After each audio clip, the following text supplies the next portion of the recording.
Rogan's Hawk disassembly. Yan ang pyesa ng Rogan's.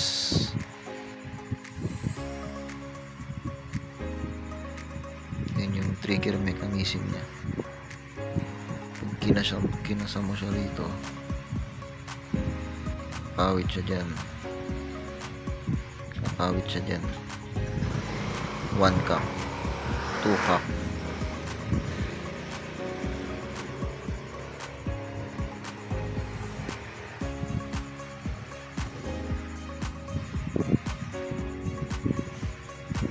Yan ang laman ng Rogan's Hawk.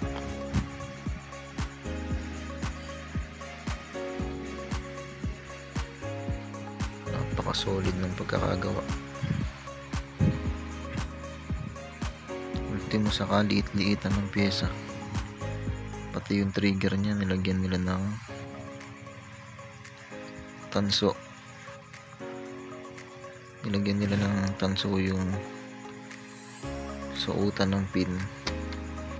Ito. Ayan.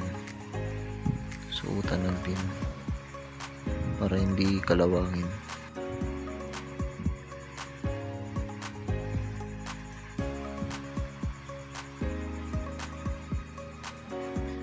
Hindi na ako nagtataka kung bakit tumagal pa ito ng sobrang tagal. 1976 siya ginawa. 2024 na ngayon, pero napakasariwa pa rin ang pyesa niya. Ba talaga ang gawa ng Rogan's? Ganyan kaganda ang gawa ng Rogan's.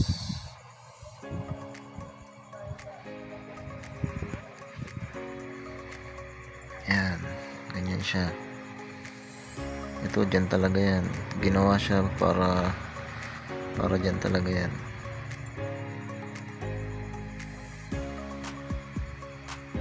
Ito yung pin niya, dalawang pin. Isa dito sa trigger, isa dito sa hammer, isa dito sa trigger.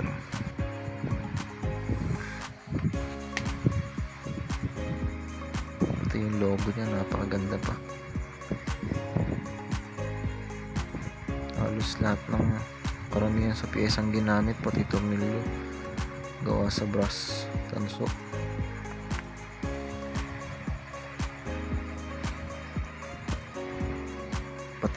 Pati ito guys, tanso din yan. Lahat yan tanso. Pati ito tanso. Ito tanso ito.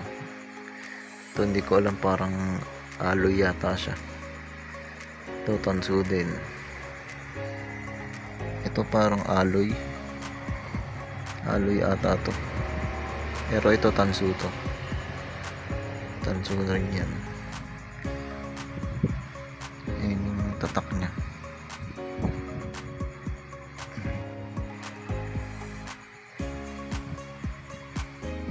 Pati yung spring niyan original. Lahat ng pyesa niyan original pa. Nagmula pa sa 1976. Ito na lang ang hindi original dyan. Ito, ganitang ko na yan. Pero ito lahat yan mga original pa yan. Pati yung mga tornilyo na yan guys, original din lahat yan. Ayan, Rogan's. Ito original. Iba talaga ang quality ng Rogan's. Pang matagalan. Mamanahin pa to ng kaapu-apuhan.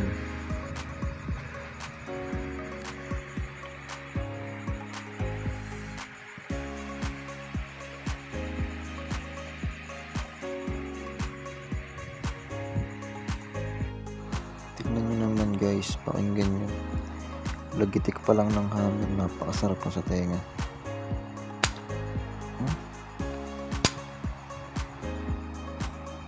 Yan ang kasolid ng Rogan's.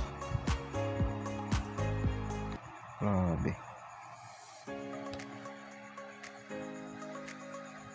Yan na siya. Nabuo ko na.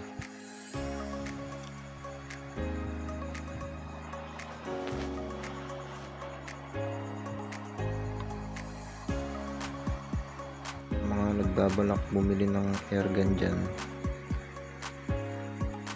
Rogans na lang ang hanapin nyo. Hanapin nyo yung magandang kondisyon, maganda pa yung groove, o kaya i-request nyo sa seller na mag-request kayo sa seller ng groupings para hindi kayo talo. Medyo may price ang Rogans pero napakaganda ng quality.